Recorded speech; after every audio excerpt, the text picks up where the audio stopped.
Estamos ahora con el panel Cuando Ayn Rand toca tu puerta, en el cual vamos a hablar con 4 destacados empresarios de América Latina. Bienvenidos Raúl Rivera de Chile, ingeniero industrial y emprendedor; Gary Ross de Guatemala, administrador de empresas y mercadólogo; Lorenzo Jue de México, empresario que se dedica a las finanzas; y David Alfaro de Costa Rica, ingeniero en computación y emprendedor. Bienvenidos a todos, muchas gracias por estar acá hoy con nosotros. Y bueno, vamos a empezar. La verdad es que estoy muy ansiosa por escuchar sus opiniones y sus experiencias con Ayn Rand, particularmente en el mundo donde ustedes se mueven, el mundo de los negocios y del emprendimiento. Me gustaría que, bueno, la primera pregunta es casi obligada de preguntarles a cada uno de ustedes cómo conocieron a Ayn Rand y qué fue lo que los inspiró de su obra, qué fue lo que ustedes dijeron, esto es diferente, esto es algo que los sorprendió de la obra y qué es lo que hizo que sigan apoyando estas ideas. ¿Arranco yo, Agus?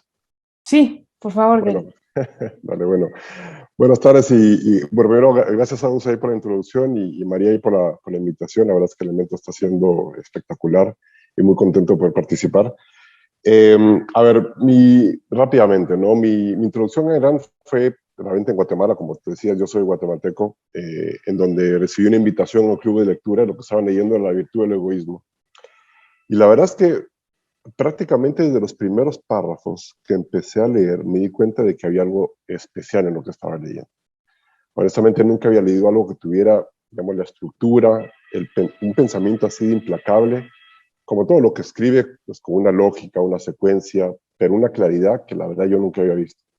No sé si a vos te pasaba, pero cuando te pasa, ¿no? Cuando lees a otros autores, filósofos, siempre había frases o ideas o conceptos que a veces no son siempre claros o se contradicen o a veces no los entiendo. Pero con Ayn Rand, como que todo me hacía sentido, ¿no? Ya para entonces yo estaba convencido de que el capitalismo, el Estado de Derecho, la libertad económica, los derechos individuales era la fórmula para la prosperidad. Había leído Mises, había leído Hayek, Henry Hazlitt, algunos economistas guatemaltecos, influenciado mucho obviamente por la universidad donde estudiaba, pero me daba cuenta que solo podía defender el capitalismo con argumentos prácticos, como que esto es lo que funciona, es lo que ha generado prosperidad, pero cuando entramos en la parte moral, ahí me descalabraba, no tenía los argumentos para defenderlo, ¿no?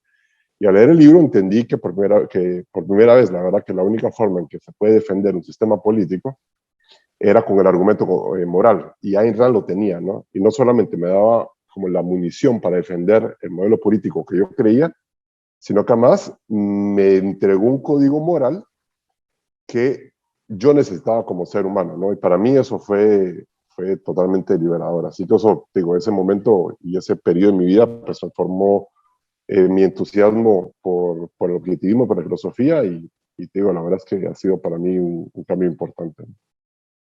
David, ¿cuál es tu historia? Y quiero aclarar, me encanta esa foto del busto de Aristóteles que tenés de fondo. Sin Aristóteles no habría Ayn Rand. No te escuchamos, David.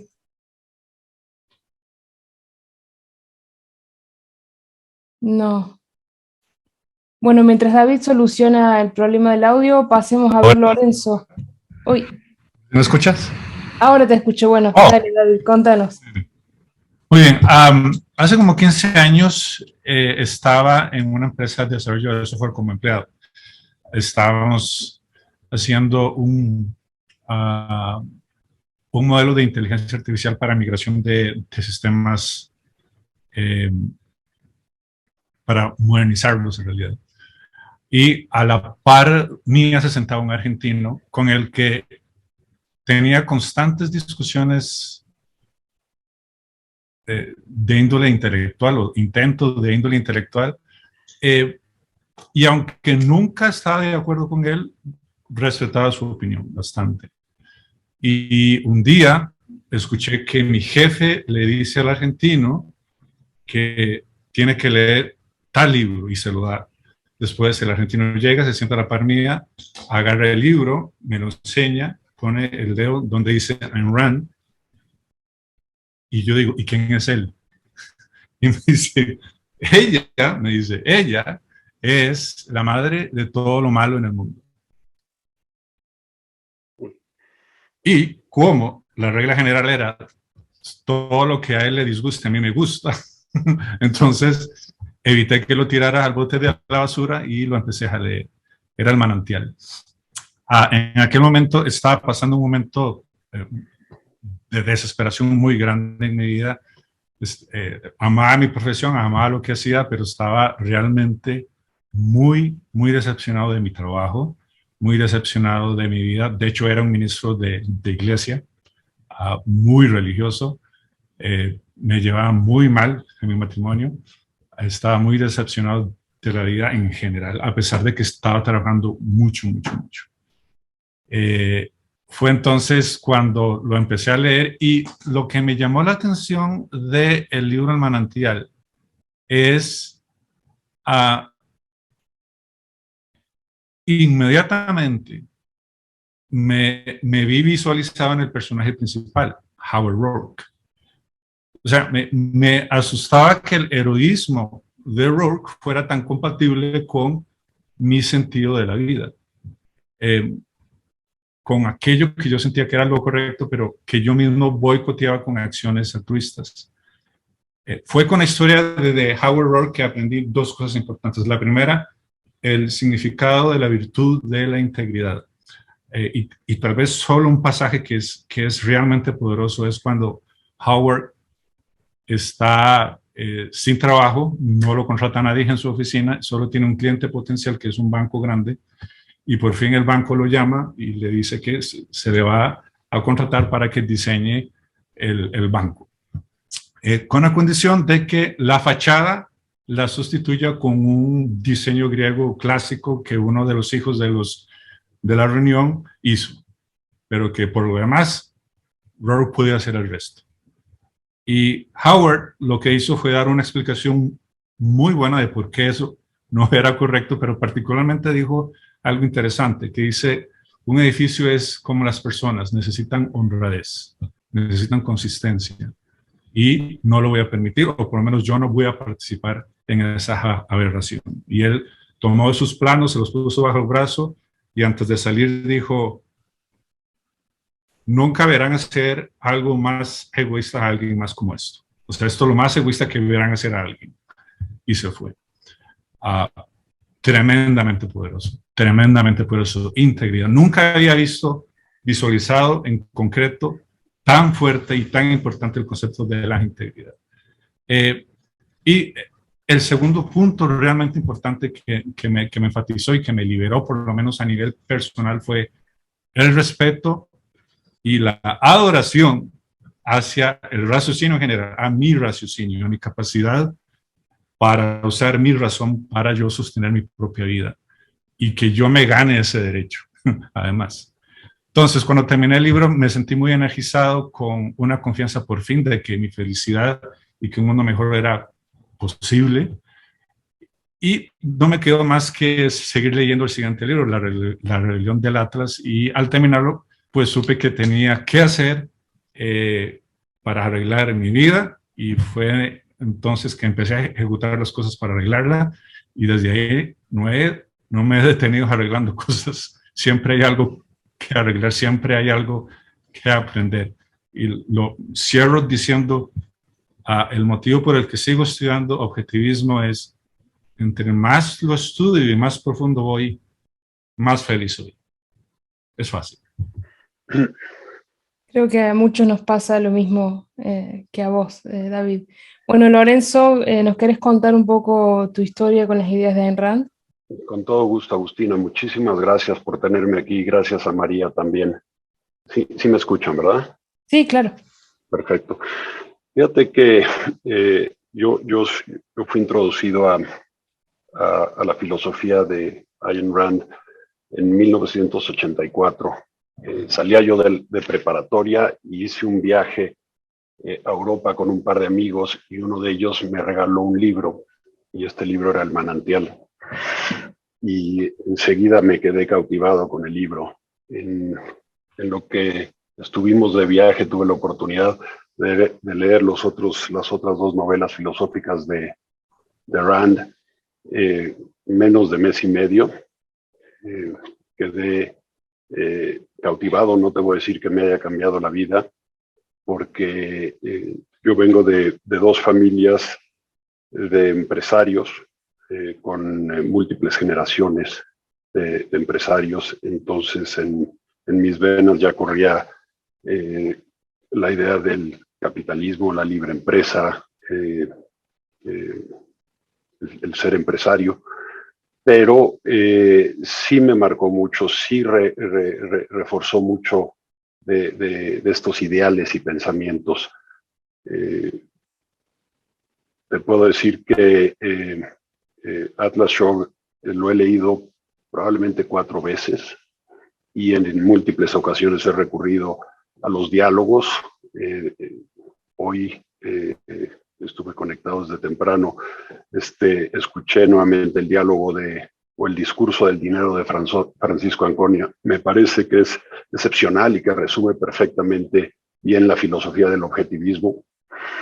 Creo que Atlas Shrugged es de estos libros que debe tener cualquier empresario y no tener nada más en su librero, sino abrirlo de cuando en cuando, porque es un regalo a la humanidad, es verdaderamente una sinfonía a la libertad, al espíritu, la mente y la razón. Es básicamente una marcha para acabar o resolver el subdesarrollo y acabar con la represión. Sí, totalmente de acuerdo. Raúl, ¿querés contarnos tu historia con las obras de Rand? Sí, por supuesto, y bien agradecerte a ti, Agustina, y a María por la invitación. Yo conocí a Ayn Rand de forma accidental hace unos 12, 15 años. Estaba en la universidad y tomé un curso de filosofía sin entender mucho. Y tenía que hacer un ensayo sobre John Rawls y su libro Teoría de la Justicia. Y me incomodó bastante el libro, sin entender mucho, y empecé a leer contraargumentos del libro y se empezó a repetir constantemente el nombre de Ayn Rand. Y por curiosidad, en ese tiempo empecé a googlear sobre Ayn Rand y me encontré con la página del Ayn Rand Institute que tenía mucho contenido. Empecé a leer el contenido y me cautivó, me llamó mucho la atención cómo abordaba los temas, la profundidad, la consistencia entre los diferentes temas. Y más o menos así partí. Me acuerdo que traté de buscar libros en Chile, no encontré en ningún lugar. Tuve que ir a Buenos Aires, me compré La Rebelión del Atlas, El Manantial, y también, como decía Lorenzo, los leí en un mes, me leí los libros y quedé cautivadísimo con la potencia en que describía los valores, en cómo argumentar en la defensa del libre mercado, de la libertad. Bien, perfecto. Y bueno, ya que me gustaría hacer la siguiente pregunta, ya que todos han leído bastante de Ayn Rand. Ayn Rand describe en el mundo de la rebelión de Atlas toda clase de trabas y obstáculos que tienen que atravesar los hombres de negocios y los empresarios para poder producir algo que tendría que ser muy simple de hacer, digamos, o dar la libertad a la gente de accionar para que pueda realmente concentrarse en producir sin tener que sortear todo este tipo de obstáculos. Y me gustaría saber ustedes, como empresarios y hombres de negocio en América Latina, ¿qué tipo de obstáculos han tenido que atravesar? ¿Y ven algún paralelismo con las cosas que Rand escribe en La Rebelión de Atlas? Empecemos con David.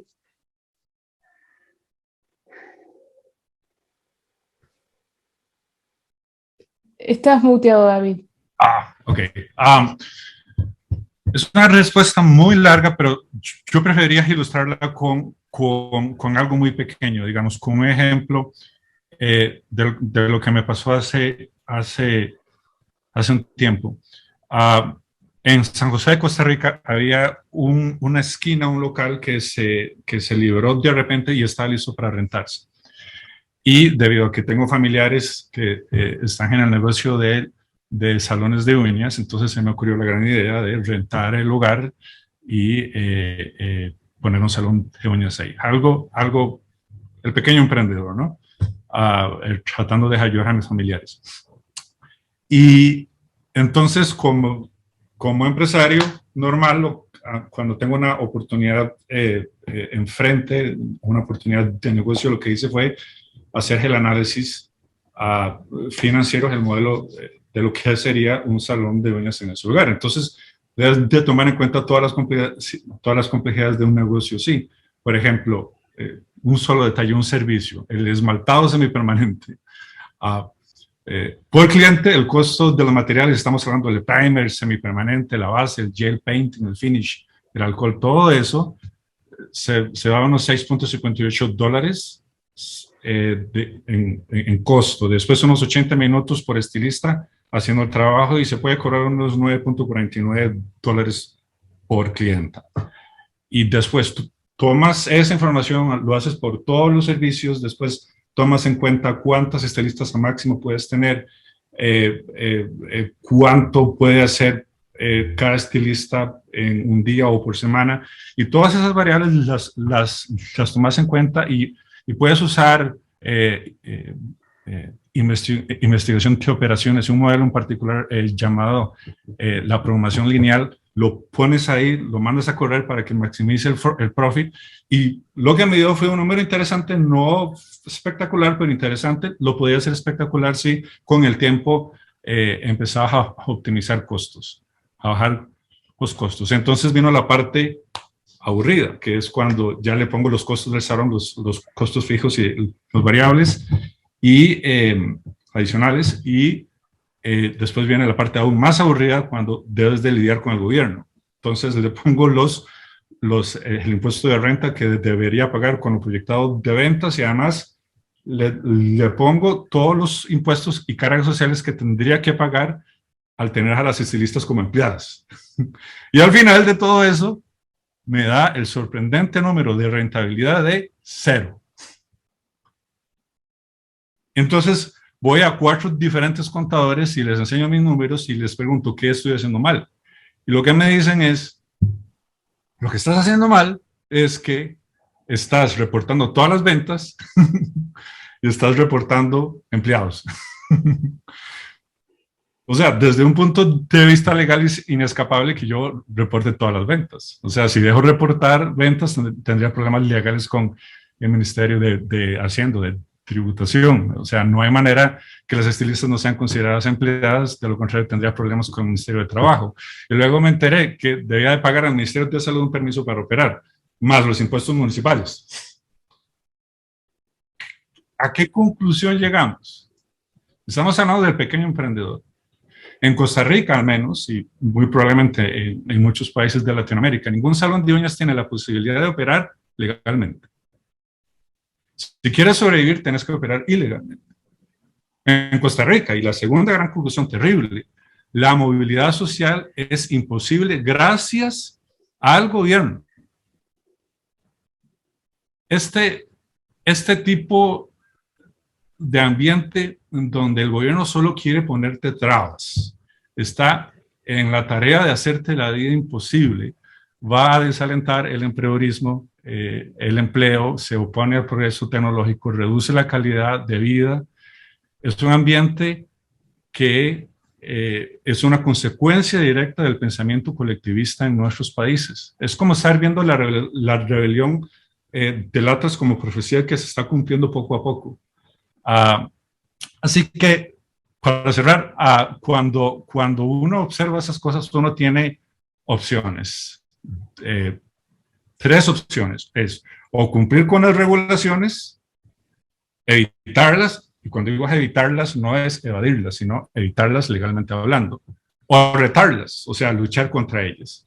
Tienes que escoger cuál quieres hacer y cuál tienes el estómago para hacerlo.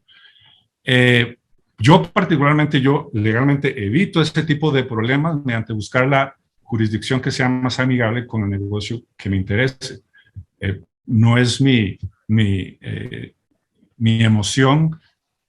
Vamos a ver, nunca he considerado mi deber lidiar con mi país si ese país quiere destruirme. Entonces, en general es eso. O sea, en Latinoamérica es realmente difícil, y lo que estoy notando, no solamente en mi caso, sino en muchos emprendedores, es que se van de su país y buscan el lugar en donde mejor les caliente el suelo. Sí, el gobierno ha creado este universo kafkiano imposible de navegar, y sí, entiendo que no quedan muchas opciones a veces. Lorenzo, ¿alguna experiencia que quieras compartir? Mira, quiero ser un poquito más general. Digo, todos entendemos que Atlas Shrugged describe a una sociedad norteamericana socialdemócrata, en donde las acciones del gobierno llegan hasta las últimas consecuencias del totalitarismo y la miseria consecuente. Y eso es un reflejo perfecto y muy vigente de lo que está pasando en gran parte de la región latinoamericana. Evidentemente que en otras partes del mundo también. En Latinoamérica, no solo en Cuba o Venezuela estamos viendo eso, sino hay tintes importantes de todo eso en una parte muy importante de la región. Y desarrollar un negocio productivo, capaz de generar valor en ese entorno, es misión casi imposible. Los empresarios que han logrado generar valor bajo las premisas o bajo las directrices de la filosofía, de la moral, del objetivismo, lo han hecho en los espacios de libertad, los pocos espacios de libertad que quedan. Y esa ha sido la única alternativa hasta hoy. Más allá de experiencias particulares que las hay por todos lados, en cualquier sector, en cualquier ambiente, creo que el entender que estamos siendo devorados por ese monstruo, siendo secuestrados por ese monstruo, es una realidad de Latinoamérica, y este libro es un reflejo perfecto de lo que está pasando. Raúl, Gary.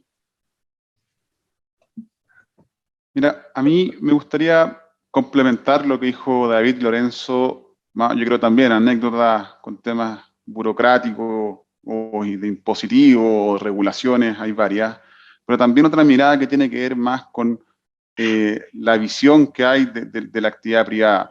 Porque además de todo lo que han planteado, existe un rechazo o una sospecha permanente de la comunidad sobre una actividad privada. Sobre todo cuando, en mi caso, un tema en minería, cuando los proyectos mineros, hay un rechazo intuitivo de las comunidades cercanas ante una actividad que genera impacto. Entonces se pone aún más complejo, porque no solamente hay que gestionar o buscar las alternativas, como decía David, para poder sobrepasar todas las trabas estatales. Además, también tenemos que luchar convenciendo a las comunidades, a la sociedad, que lo que uno está buscando es un progreso o generar valor para todos, y no hay nada maligno en el emprendimiento que uno está llevando a cabo. Sí, exactamente. Y justamente uno de los temas que estamos tocando en esta conferencia es la culpa que la sociedad, en especial una sociedad tan hostil a la libertad como la sociedad latinoamericana, pone sobre los empresarios y el hombre de negocios en general. Y me gustaría saber si Ayn Rand los ha influenciado a ustedes en la forma de ver sus propias profesiones como empresarios, hombres de negocios, y si han cambiado la forma de verse a ustedes mismos y a sus profesiones y a otros empresarios desde que leyeron a Ayn Rand, y cómo los ha influenciado estas ideas en la forma de conducir sus negocios. Gary, ¿quieres empezar? Sí, la verdad es que profundamente, Agus. Voy a solo a aprovechar a dar un pequeño ejemplo de tu pregunta anterior, y luego entro si quieres a esta, porque creo que ilustra muy bien cómo hemos vivido las personas que trabajamos en el mundo empresarial este impacto de las regulaciones y el involucramiento del Estado. Yo tengo más de 15 años trabajando en empresas de consumo masivo y me ha tocado, por la naturaleza de mi trabajo, moverme 6 veces en Latinoamérica. Y la cantidad del tiempo que dedicaba yo hace 15, 17 años a entender temas regulatorios, disposiciones gubernamentales, reuniones con abogados, no solo para entender, sino que para entender las contradicciones y encontrar soluciones que no van encaminadas hacia soluciones de innovación, de actividad, de cómo construir más en tu negocio, versus el tiempo, energía y esfuerzo que dedicas para entender las regulaciones y tratar de no quebrar la ley, ha sido tristemente desproporcional. Y mi caso más extremo es en Argentina, que viví hace 6 meses, vivía en Argentina, en donde las regulaciones eran diarias y eran totalmente contradictorias una por otra. Si por ese precio muy alto estás mal, si por ese precio muy bajo estás mal, si importas mucho que estás mal, si importas muy poco que estás mal.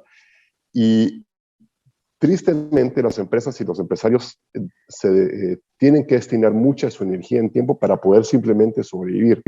Y lo voy a atar con tu pregunta. ¿Cómo me ha ayudado a mí a lidiar con todo esto? Y es la convicción moral de que lo que estoy haciendo está bien, ¿sí? La convicción moral de que de pelear por las utilidades de la empresa para la que trabajo, de seguir creciendo, de generar riqueza y de hacer crecer un negocio, es un propósito noble, justo, moral, y que no solo yo lo merezco, sino que todas las personas que trabajan conmigo también lo merecen. Entonces, creo que a mí personalmente me ha dado la autoestima, la confianza y el orgullo para poder hacerlo de forma sin tener que pedir perdón y sin tener que disculparme de nadie, porque al final es un propósito noble, tu propia felicidad y el crecimiento de tu negocio. Y tristemente, muchos de los empresarios latinoamericanos comparten el mismo código moral altruista, como lo llamamos usualmente, y no saben cómo defender con propiedad los argumentos para poder,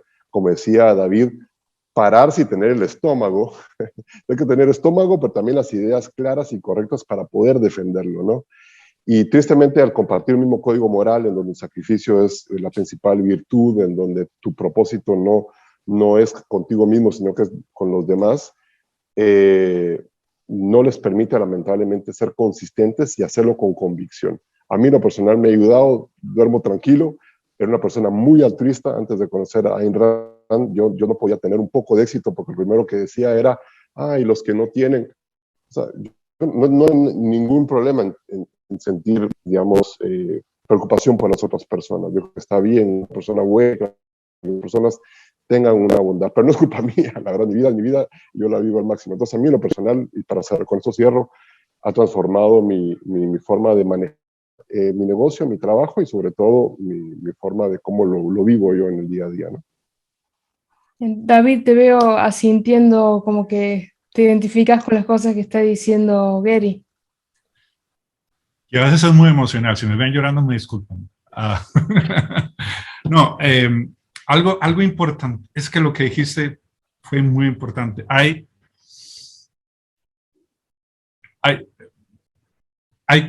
Es la transición importantísima dentro de un emprendedor, dentro de un empresario, es cuando te dejas de disculpar por hacer dinero, cuando haces profit, cuando realmente te das cuenta que como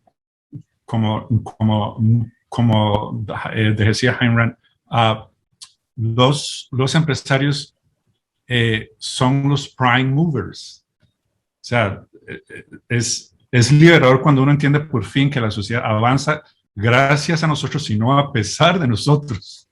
Y que más bien somos nosotros lo que hacemos avanzar a la sociedad a veces a pesar de la sociedad.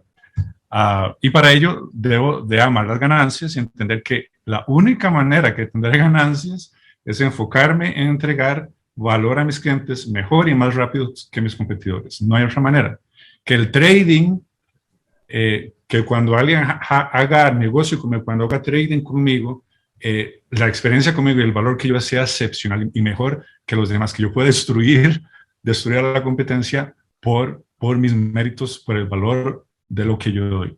Y en ese respecto, la cita que me encanta, el pasaje que me encanta de Atlas Rock es cuando Dagny Taggart hace una conferencia de prensa porque por fin descubren que ella está haciendo la línea John Galt. Y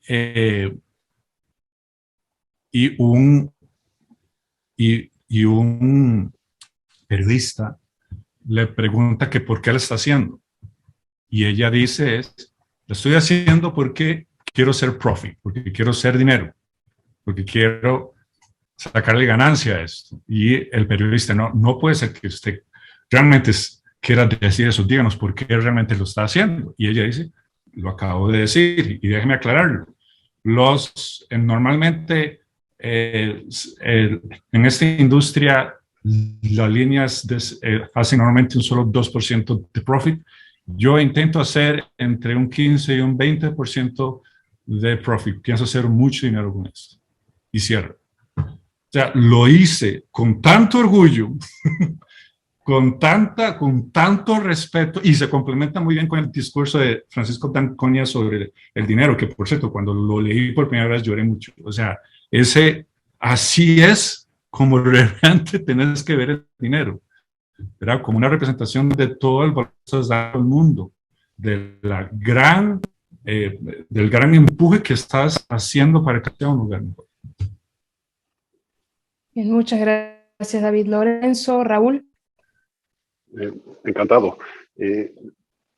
Yo me gustaría hacer una distinción entre ganar dinero y generar valor, ¿no? Creo que es importante enfatizar en la importancia de generar valor, porque se puede hacer dinero sin generar valor, ¿no? Y ahí es donde creo que toda esta filosofía de Rand es muy poderosa, ¿no? Y para mí las grandes lecciones de Rand es que me ha ayudado a abrazar la razón como un absoluto y poder encarar los hechos y las consecuencias de los hechos sin importar cuáles son esas consecuencias. Y entender que la razón no funciona de forma automática, que hay que activarla, que se requiere de acción, y esa acción requiere evidentemente de entrega, de pasión, de disposición, y de ser persistente, ¿no? Y todos esos son las grandes virtudes que nos transmite Rand y que para mí han sido fundamentales en el desempeño de mi profesión. Bien. Raúl. Mira, volviendo como a la pregunta original y para complementar un poco con lo que todos han dicho, a mí algo que también me ha ayudado mucho es básicamente la existencia de un código moral concreto y que sea consistente, que sea, como decía Lorenzo, racional y que sea aplicable en el día a día, aplicable aquí en la Tierra, ahora ya. En el día a día, en general, cuando tengo problemas o tomar decisiones un poco complejas, trato de acordarme, de pensar cuáles son las premisas que se están tomando. Creo que eso, para complementar con lo que todos han dicho, es algo concreto y que sirve. Y me ha ayudado bastante como saber a qué apelar en los momentos de duda o saber a qué apelar cuando tengo conflictos, situaciones complejas. Bien, sí, creo que la filosofía de Ayn Rand nos guía en todos los aspectos de nuestras vidas, y uno de los grandes aspectos de nuestras vidas, por supuesto, es el trabajo productivo. Pero volviendo un poco a lo que decían hace un ratito antes con la pregunta, yo creo que, y como creía Rand, que el rol de los empresarios es completamente vital en una sociedad civilizada, y Rand decía que es en gran parte gracias a los empresarios que hemos evolucionado a sociedades en las que generalmente no hay hambruna, salvo aquellas creadas por los propios gobiernos, ¿no?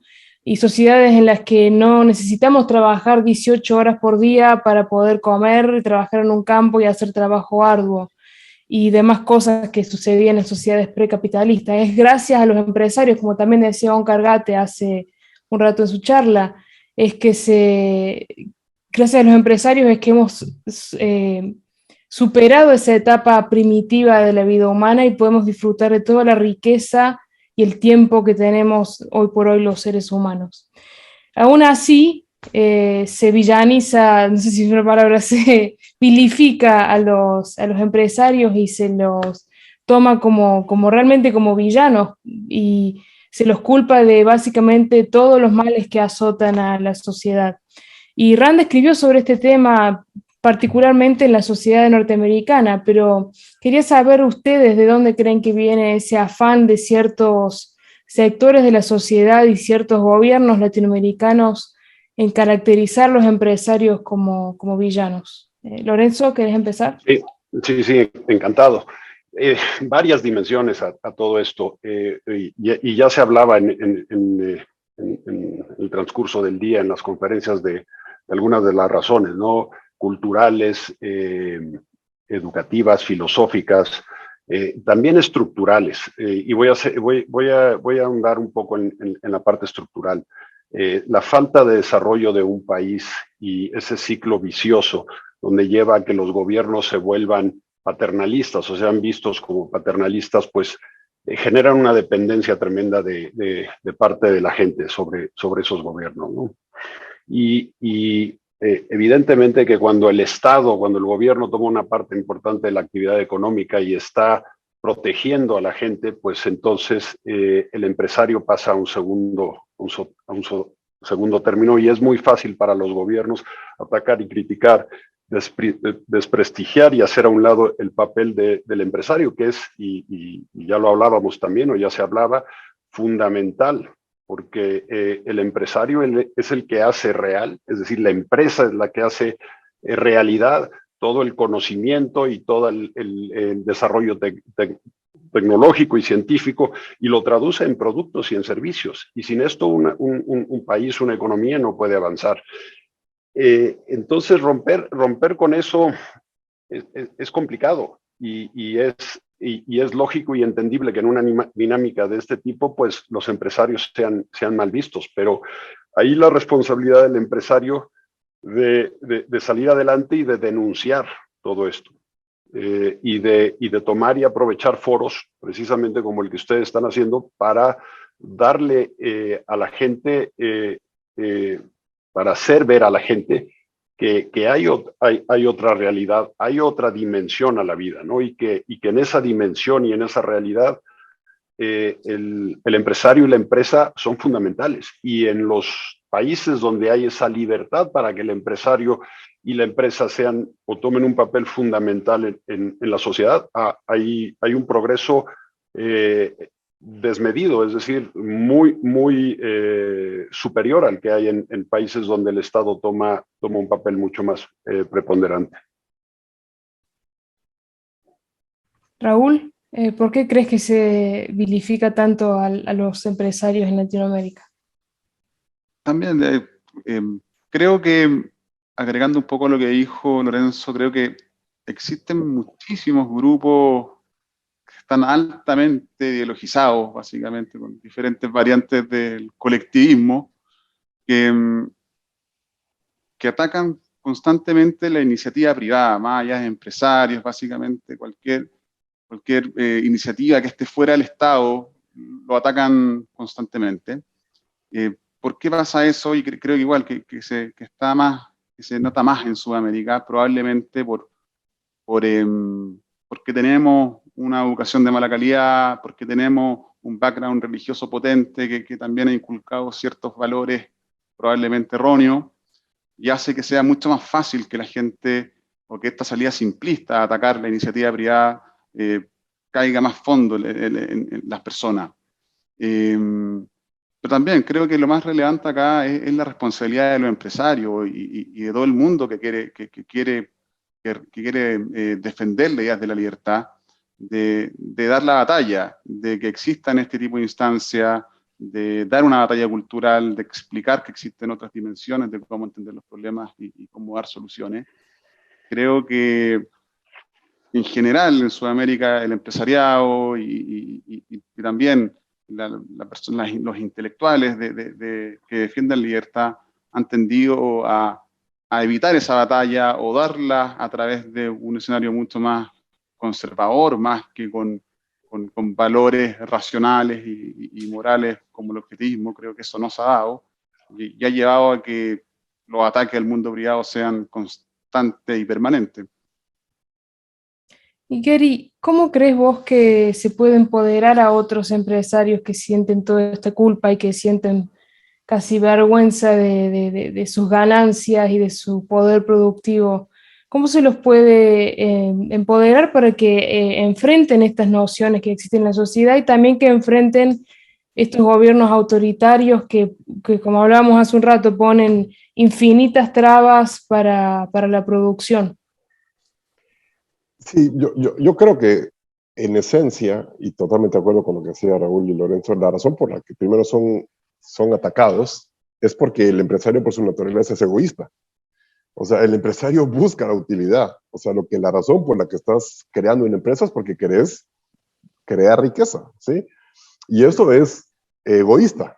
Entonces, en un mundo latinoamericano, y vamos a Latinoamérica, pero creo que Latinoamérica es particularmente así, en donde hemos, desde chiquitos, nuestros papás, nuestros profesores, los, no sé, políticos, la iglesia, la religión, el cristianismo, o sea, como decía Raúl, han vilificado el egoísmo como el antítesis de lo moral, de lo correcto, van a ser vilificados, o la palabra que utilizaste, constantemente.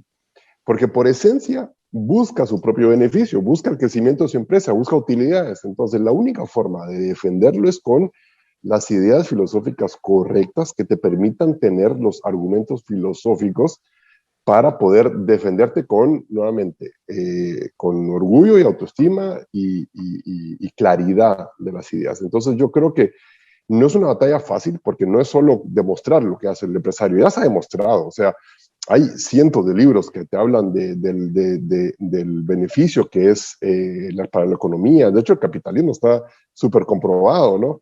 Pero sigue regresando y sigue retrocediendo porque en el código moral que prepondera en Latinoamérica, la gente sigue viendo el egoísmo como algo negativo.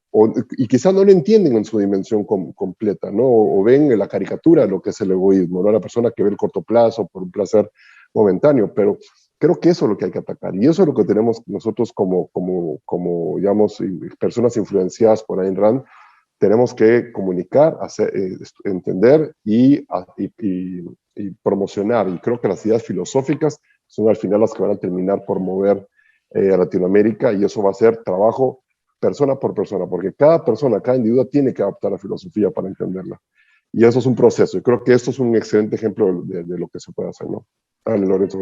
Agustina, ¿puedo brincar aquí para puntualizar algo? Sí, claro. Porque me parece muy importante todo esto que acaba de comentar Gary.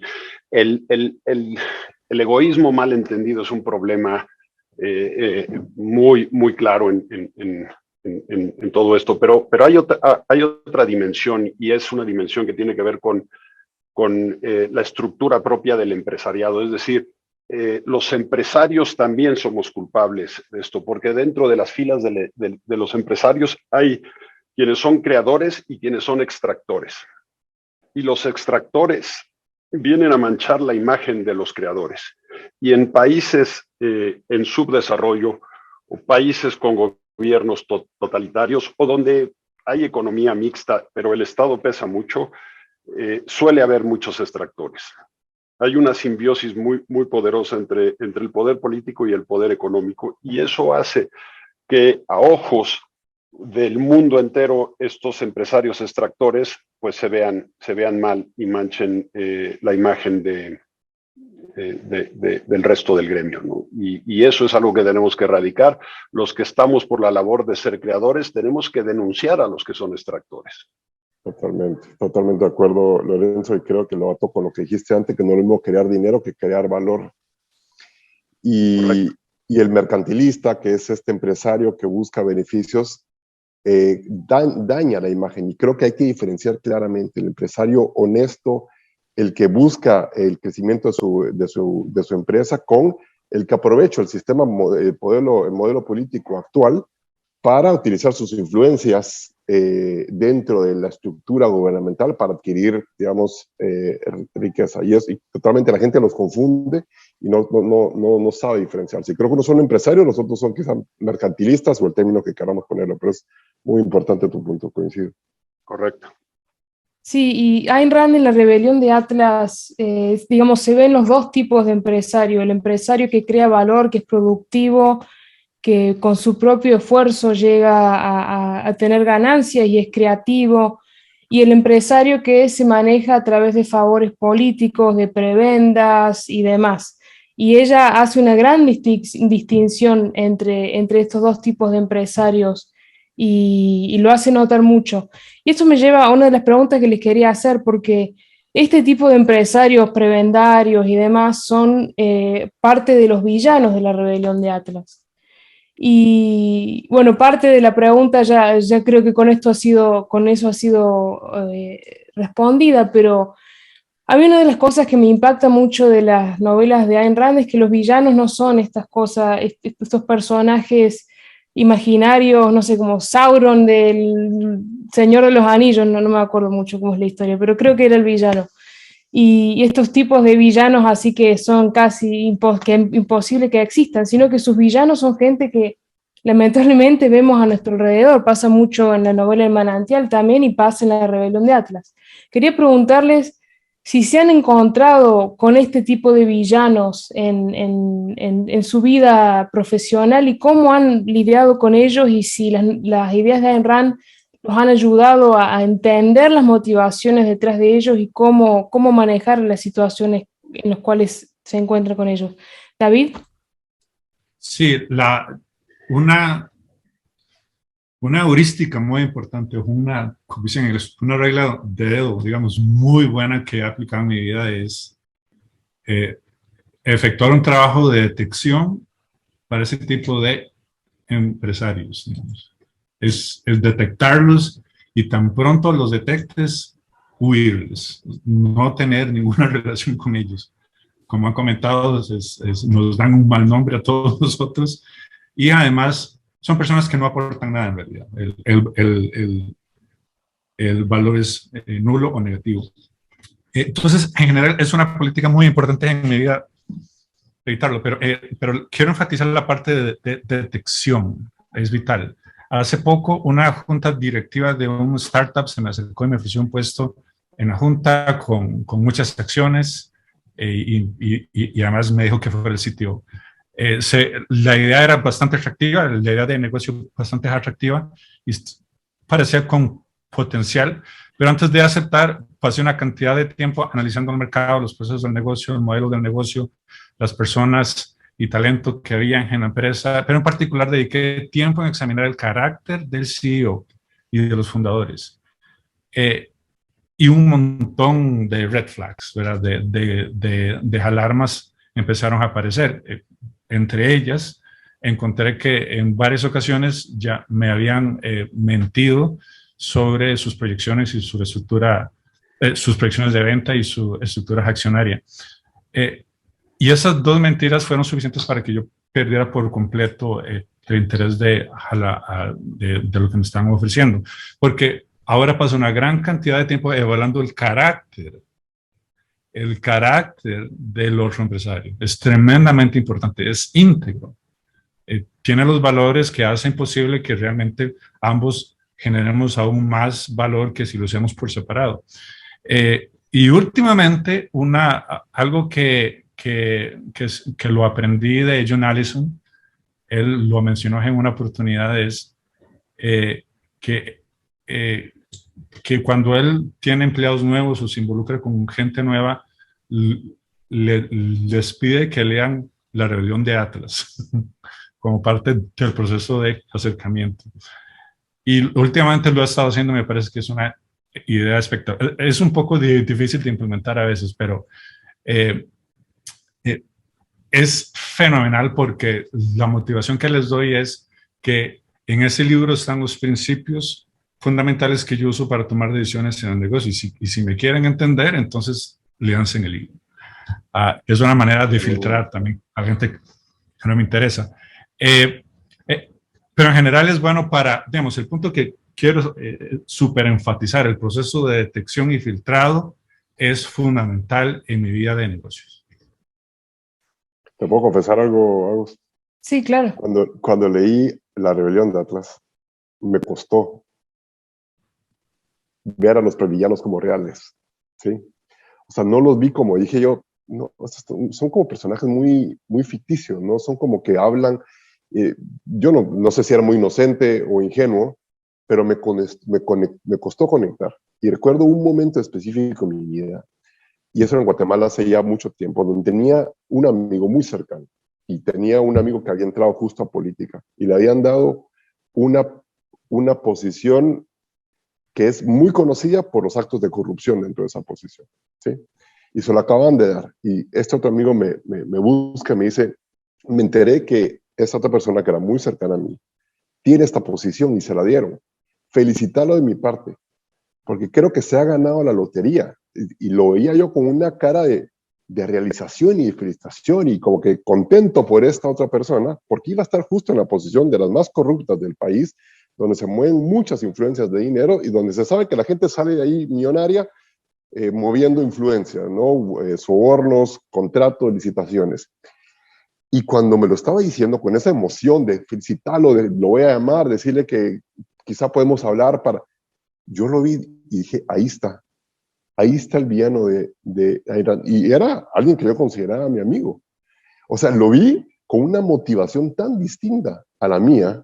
Obviamente yo había leído Rand, ya había interiorizado muchas de estas ideas, y hasta ese momento me di cuenta lo real que son esas personas. Obviamente ya ninguno de los dos son cercanos a mí, ni son amistades míos, pero para mí fue como muy revelador, porque yo honestamente lo veía como muy lejano a la realidad, hasta que tuve ese enfrentamiento y ese como momento de realización, porque claramente existen, están, y la verdad es que depende del contexto en el de tu vida y demás, tienes que lidiar de ellos de formas distintas, o te alejas, o los denuncias, o bueno, quizá dependiendo del contexto usas otros mecanismos, ¿no? Uh-huh. Raúl, ¿te has encontrado con villanos, digamos, de Ayn Rand y cómo has lidiado con ellos? Quería tomarme el ejemplo de Jerry como para complementarlo también desde otra mirada, que creo que eso refleja una crisis que tenemos en Sudamérica ética, moral. Yo creo que el ejemplo que da Jerry, por lo menos en mi experiencia, es más normal de lo que uno cree, de que se entiende a normalizar al empresario mercantilista, casi que se felicita al que logra aprovecharse del sistema y sacar alguna ganancia, en vez de que se genere una crítica o por lo menos, como decía David, alejarse de ese tipo de empresario. En mi experiencia, lo que dice David es la excepción. Yo también trato lo mismo. Cuando identifico a alguien con esas prácticas, idealmente no tratar nunca más con esa persona. Pero creo de nuevo que esa es la excepción. Y otra muestra más de la crisis moral que tenemos, donde se normalizan estas situaciones. Y también, no solamente en la práctica empresarial es lo que yo veo. Si hay algún sindicato, alguna asociación gremial, cualquier instancia no estatal que logra aprovecharse del sistema y sacar beneficio, se tiende de nuevo, a ser parte del sistema, a que es algo que se puede hacer y que es casi que correcto. Creo que atacar eso de raíz, criticarlo, decir los nombres, decir la acción por cómo se llame, si es un soborno, si es un delito, tratar de denunciarlo, creo que tenemos que avanzar en esa línea. Y ahí hay un camino grande por recorrer. Totalmente. David. Una pregunta rápida a mis compañeros panelistas. Algo que he tenido que lidiar con mucha gente de diferentes países en Latinoamérica para hacer negocios, algo que llegué a aprender lamentablemente fue el concepto llamado viveza criolla. O sea, y llegué a la conclusión de que hay ciertos países más propensos a la viveza criolla que otros, digamos. Y el ejemplo más icónico es cuando Maradona metió el gol contra Inglaterra, cruzando la mano. ¿verdad? Entonces, yo cuando hablaba con ciertos, no con todos, digamos, pero con ciertos rioplatenses sobre el tema en donde les decía, pero eso estuvo mal, ¿verdad? Y entonces ellos me decían, por eso estamos tan orgullosos, porque nos salimos con la nuestra. Entonces, ese sentimiento de que yo me siento a la mesa y hago negocios y voy a hacer negocios con alguien, y esa sensación que la otra persona está buscando la oportunidad para hacerme el daño, es tan desagradable, o sea, es tan terriblemente desagradable. Pero, no, o sea, la pregunta era si lo han sentido así, como que hay países más propensos que otros a esa cultura. Puedo agregar un ángulo rapidito a lo que dice David, que me parece importante, es un error que yo cometí antes, era que, si es cierto, no envidiaba a la persona por lo que estaba logrando, sí tenía como cierto resentimiento, no sé cuál es la palabra utilizar, pero es como, bueno, viven con lujos, viajan, tienen muchos excesos, pero realmente la gente que logra su riqueza o su bienestar económico de manera deshonesta no puede ser feliz. Entonces los empecé a ver de forma distinta, hasta con lástima, ¿no? Porque puedes tener los carros, las casas, lo que quieras, cualquier parte, pero si lo que tú tienes materialmente es producto de tus vicios y no de tus virtudes, lo que te recuerdan son tus vicios. Entonces, cada vez que veo una persona logrando algo de forma deshonesta o corrupta y demás, en vez de mucha gente envidiarlo, te da lástima, porque realmente no puede ser feliz. Solo para agregar ese componente a lo que decía David, que me pareció muy bueno.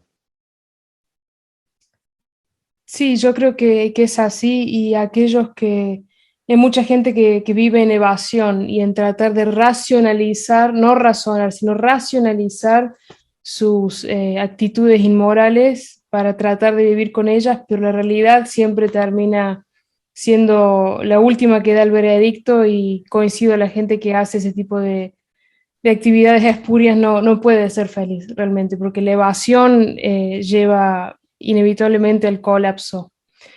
Bueno, ustedes tenemos que pasar en un par de minutos a la sección de preguntas y respuestas, pero ustedes cuatro apoyan al Ayn Rand Center Latinoamérica y al margen de que María seguramente les agradece por su lado, yo a nivel personal quiero agradecerles porque esta es una institución que está haciendo un trabajo enorme, titánico en América Latina, yendo en contra de un montón de, de décadas y décadas de pensamiento altruista y en contra de décadas y décadas de pensamientos religiosos, místicos y demás que nos han llevado a la situación precaria en la que estamos en Latinoamérica. Entonces quiero agradecerles a ustedes cuatro a nivel personal realmente, porque si bien yo no vivo más en América Latina, tengo mi familia, mis amigos y demás en Argentina y en otros países y quiero un mundo mejor para ellos y quiero en algún momento poder volver a América Latina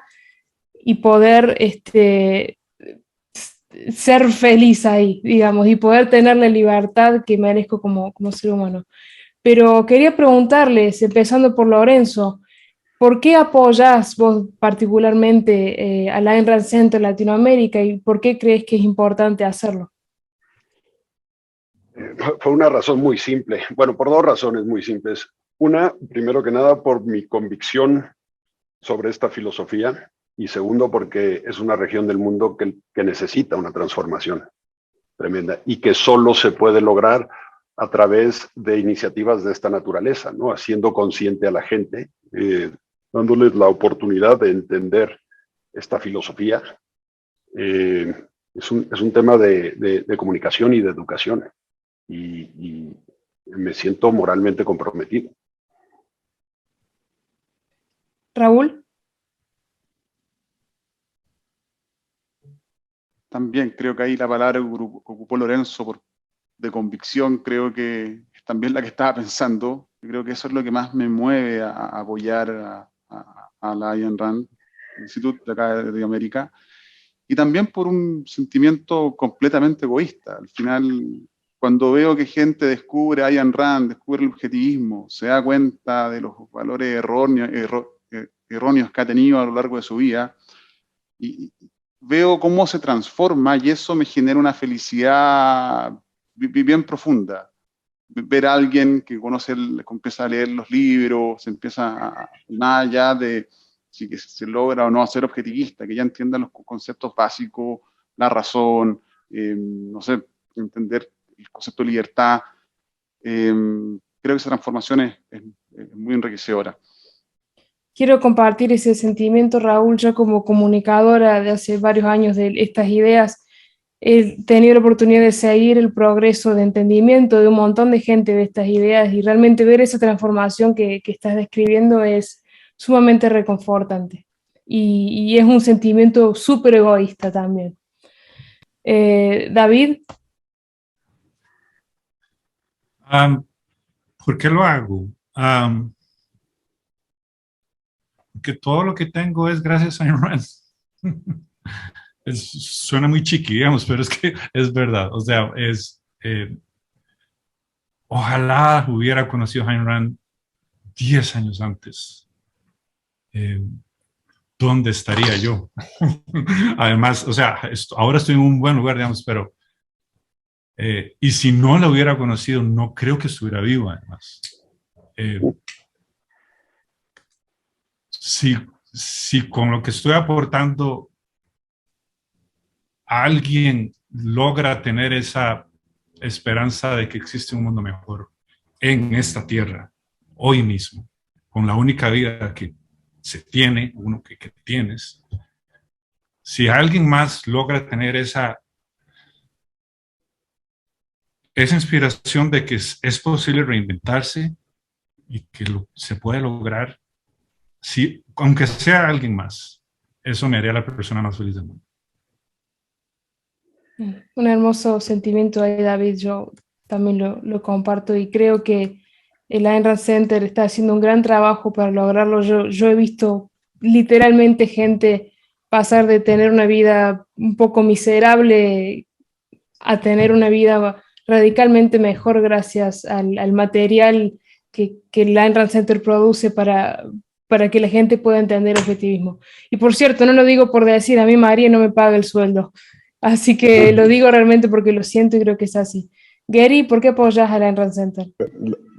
Me encantó lo que dijeron Raúl, Lorenzo, David. La verdad es que comparto al 100% los sentimientos que ustedes tienen y las motivaciones. Y eso, la verdad es que creo que ya lo dijeron todo. Por un lado, necesitamos las ideas de Ayn Rand para cambiar Latinoamérica, para cambiar el rumbo de esta región donde vivimos, donde van a crecer nuestros hijos, nuestros nietos. Y porque cada vida que es tocada por las ideas de Ayn Rand cambia y es una vida mejor. Y como dice Raúl, es una motivación egoísta y una motivación noble. Y la verdad es que lo que yo viví en mi vida, la transformación que tuve y el nivel de éxito y felicidad que creo que he logrado, por lo menos la mejora que he tenido gracias a adaptar estas ideas, se la deseo, la verdad es que a todas las personas buenas, honestas, ambiciosas. Hay mucha gente en Latinoamérica que está sufriendo, que es gente buena, honesta, ambiciosa, que quiere superar, pero las ideas y los modelos actuales y la filosofía actual no les permite hacerlo. Así que esa es parte de mis motivaciones, y aprovecho a felicitar al Ayn Rand Center y a María y a todo el equipo por toda esta labor extraordinaria que están haciendo. Yo creo mucho en la división del trabajo. Yo no lo puedo hacer personalmente, así que lo mínimo que puedo hacer es apoyar a la gente que lo hace y lo está haciendo de forma espectacular. Y a ti también, Agus, por todas tus contribuciones.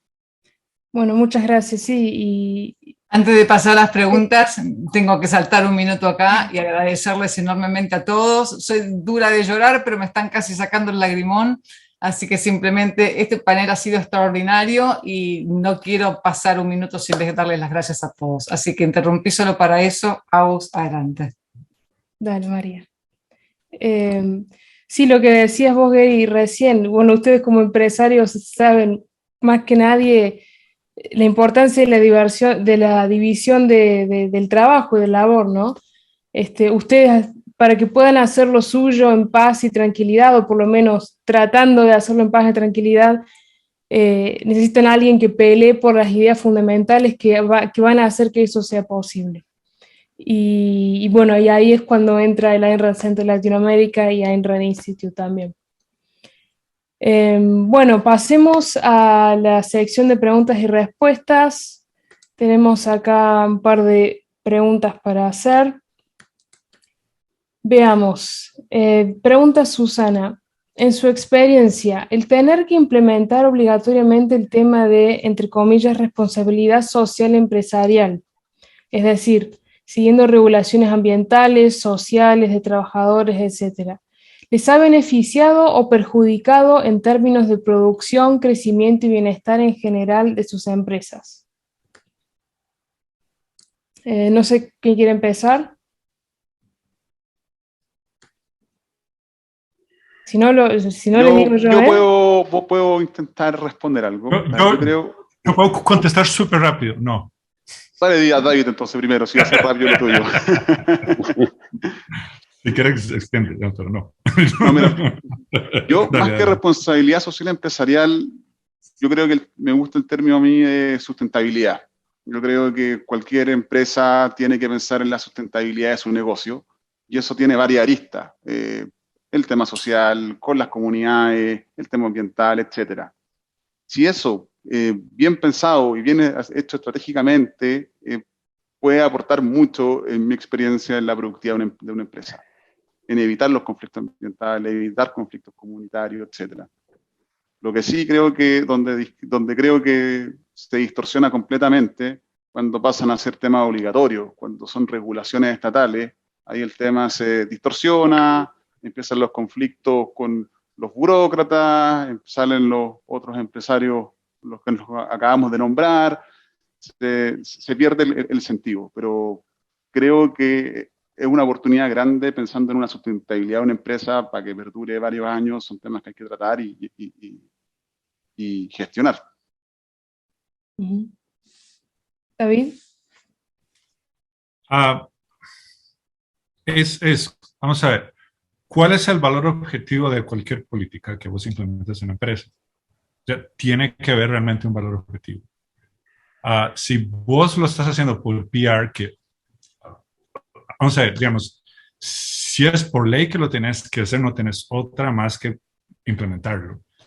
Y ya se acabó la discusión si tiene valor objetivo o no. Ahora, en el tanto que uno encuentre un valor objetivo, como los que acaban de describir Raúl, vale la pena, pero per se lo que yo he notado es que la gran cantidad de implementaciones de responsabilidad social empresarial es para apaciguar a las masas, para dar una sensación de disculpa más bien, de que tenemos mucho dinero, hacemos mucho dinero, pero pero como que me siento muy sucio, entonces empiezo a hacer, digamos, responsabilidad social. Si ese es el motivo, está incorrecto. O sea, tiene que haber un valor objetivo. El valor de tu empresa es el que hayas establecido que define tu valor. O sea, el valor de mi empresa es tal, particularmente mi empresa se encarga de encontrar y crear equipos de técnicos multidisciplinarios en Latinoamérica para empresas en Estados Unidos. Y ese es mi valor, mi responsabilidad moral más grande que existe, la más grande de todas. Y ese es mi propósito. Mi responsabilidad moral con la sociedad es otro tema, es completamente otro tema. No es el motivo por el que yo empecé la empresa. Yo empecé la empresa para buscar mi propósito. Entonces, en el tanto que lo que vayas a implementar genere un valor que te lleve a que te ayude a lograr otro valor más grande, está ahí. Bueno, para completar rápidamente, yo trabajo por una corporación, así que es quizá un poco distinto. Y hay una agenda como todas las corporaciones, de responsabilidad empresarial. El ángulo que yo le doy cuando estoy, digamos, en el tema es, yo tengo una responsabilidad con el accionista, de entregarle el mejor retorno posible a su inversión. ¿Y eso qué genera? Genera crecimiento, genera mejores productos, genera más trabajo, genera crecimiento económico. Ese es el ángulo que yo personalmente con mi equipo le doy. Obviamente, al ser una corporación hay toda una agenda que se maneja, digamos, en otras facetas de la empresa, ¿no? Lorenzo.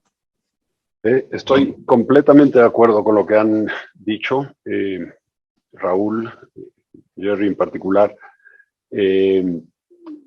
La responsabilidad del empresario empieza y termina por la generación de valor. Cualquier otra cosa que se le imponga necesariamente atentará contra esa capacidad de generación de valor. Lo que el empresario tiene que observar es que ese valor tiene que estar generado en un marco de respeto hacia adentro y hacia afuera, es decir, para con la empresa, los trabajadores de la empresa y el entorno en el que opera, llámese medio ambiente o lo que sea, pero cualquier imposición del gobierno para fines sociales sale o debería de estar fuera del ámbito del empresario o de la empresa. Y por lo tanto, el empresario lo debería de rechazar en la medida de lo posible. Y si esto es una ley, bueno, pues habrá que tratar de impedir que esas leyes sean parte de la dinámica de la sociedad. Bien, de acuerdo. Y bueno, nos quedan solamente 6 minutos para culminar el panel, así que vamos con la última pregunta de la audiencia, que dice, Roberto pregunta y dice, en México vivimos una, entre comillas, cuarta transformación. ¿Cómo podemos contrarrestar esa filosofía colectivista que intenta sustituir el colectivo por el individuo y cada vez es más la gente que apoya esa filosofía del saqueador? ¿Nos vamos o nos quedamos a luchar? Es una pregunta sobre México, o sea que me imagino que quieren que yo brinque, ¿no? A contestar.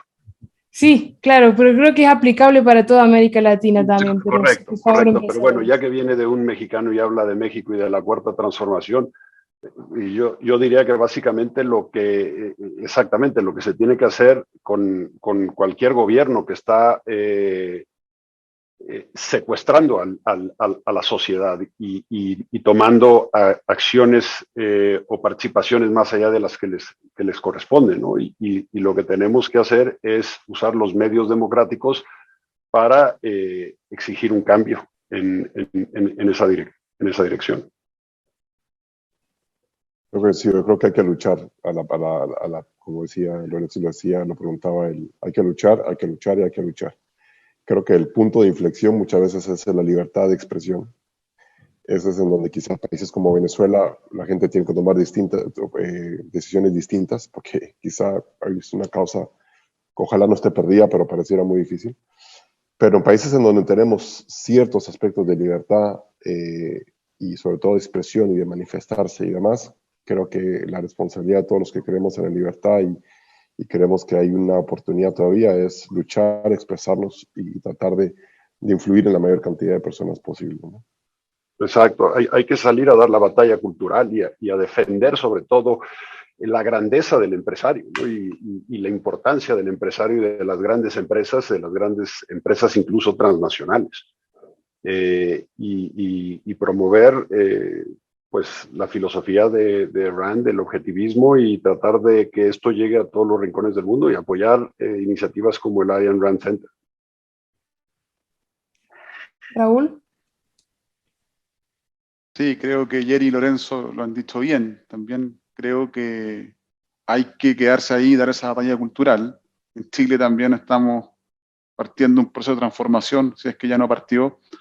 Y también estoy convencido de que hay que dar esa batalla, que hay que involucrarse a través del Ayn Rand Center, a través de diferentes organizaciones donde uno pueda aportar tiempo, recursos o lo que tenga disponible. Creo que hay que hacerlo. David, ¿algún aporte para esto? Sí, se relaciona con lo que hemos estado hablando sobre la división de labores, ¿verdad? Entonces, los que tenemos los medios de poder apoyar instituciones como el Ayn Rand Center de Latinoamérica, es tremendamente, y aquí hago una invitación a todos los empresarios que nos están escuchando, aprovecho para que nos apoyen, para que apoyen a la institución, para que apoyemos más bien a la institución, precisamente porque tal vez a los empresarios nos va a emocionar hacer ciertas cosas más que otras, ¿no? Entonces, a pesar que a mí me encanta ser vocal en estos temas y hablar en cuanto oportunidad existe, la verdad es que si existe una institución en la que confiamos y puede tener un mayor impacto y un altavoz mucho más grande, pues genial, y podemos hacer ese apoyo. Entonces, sí, estoy de acuerdo, cada uno tiene una gran responsabilidad de primero aceptar que estamos moralmente en lo correcto, primero y sobre todo, estamos en el moral higher ground, o sea que esto es moralmente adecuado. Y segundo, hacer el trabajo de difusión personal, pero detectar que hay otras instituciones que lo están haciendo ya muy bien y apoyarlos todo lo que se puede hacer. Bueno, muchas gracias a todos por muchas cosas, por participar en este panel, por su tiempo que es súper valioso, por apoyar, como dije antes, al Ayn Rand Center Latinoamérica y por ser productores y ser literalmente el motor del mundo y lo que sigue moviendo el mundo y a todos nosotros para adelante. Y desde nuestro lado vamos a seguir peleando para que ustedes puedan producir y seguir creando valor en paz. Y sin que los moleste ni el Estado ni la sociedad, y poder sacar todo ese velo de culpa que cubre la actividad que ustedes llevan a cabo. Bueno, de nuevo muchas gracias y gracias a la audiencia también por participar del panel y por todas sus preguntas. Y bueno, con eso concluimos el panel de hoy y ahora sigue una trivia súper divertida sobre la rebelión de Atlas, si no me equivoco. Más tarde se viene Jaron Brook, que es un intelectual de primer nivel del Ayn Rand Institute. Y así que quédense y seguimos con la conferencia. Muchas gracias.